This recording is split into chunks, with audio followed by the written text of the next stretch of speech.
अस्सलाम वालेकुम। आज मैं बना रहा हूँ ज़ेगलर स्पेशल बीफ पुलाव। अच्छा, ये मैं भून रहा हूँ अभी बीफ, और इसको 10 से 15 मिनट हल्की आंच पे भूनेंगे और उसके बाद हम बनाएंगे इसका शोरबा और उसके बाद बनाएंगे हम पुलाव।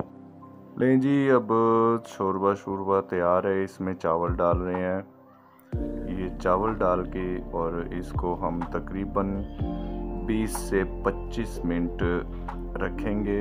थोड़ा सा इसका पानी खुश्क कराएंगे, इसमें थोड़ी देर चमचा वगैरह मारेंगे और 20-25 मिनट बाद इसको फिर रख देंगे हम इंशाल्लाह दम पे।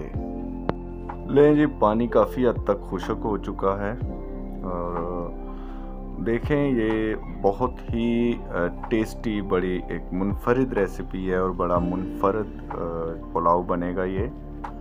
और देख के ही आपको लगेगा कि खाया जाए तो बस यही खाया जाए, वरना ना खाया जाए। पुलाव लें जी, पुलाव तैयार हो गया है और इसका दम हटाने का टाइम आ गया है।